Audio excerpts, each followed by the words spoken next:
There are several ways in which big data can be used to improve teaching practices, but I think we're only beginning to move slowly towards those.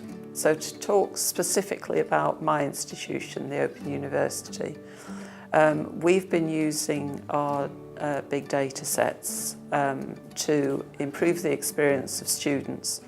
We're a distance learning institution, so we don't have students on campus. All our students are interacting with us through online education, which means that our teachers very rarely see their students face to face in the flesh, and they may never actually meet them in person. So they need ways of interpreting how their students are engaging in order to help them as soon as possible. So if you meet a student face to face, you can usually quickly tell if they're getting into trouble, if they're dropping behind. That's more difficult to do when you've got a large online class. So analytics can help us to do that. And the analytics we use at the Open University flag up when students are beginning to drop behind, so we can get in touch and give them some support. We've also got analytics which tell us with a course, they follow all the students through the paths they take through the courses and tell us which are the successful paths and which are the unsuccessful paths, which bits of the course are absolutely key, and if students miss them out, they're really not going to get through the course. So those are real touch points within the course that we look at, and if students don't engage, we get in touch and say you've really got to go and engage with this material. More broadly, we've been looking at the learning designs of our courses.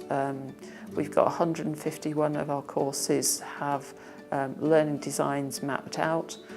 We've been comparing those with learning analytics around the retention of students, the success of students, and the happiness of students, because we collect that data through questionnaires.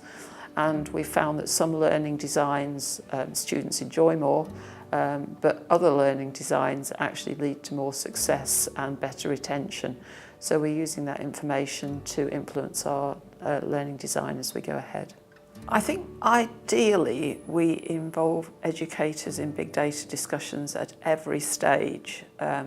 I've met people recently who've said, we're very good on the supply side of learning analytics. There's lots of people who are developing learning analytics. There's companies who are developing learning analytics. There's universities. In some cases, there are schools. Often your learning management system comes with learning analytics.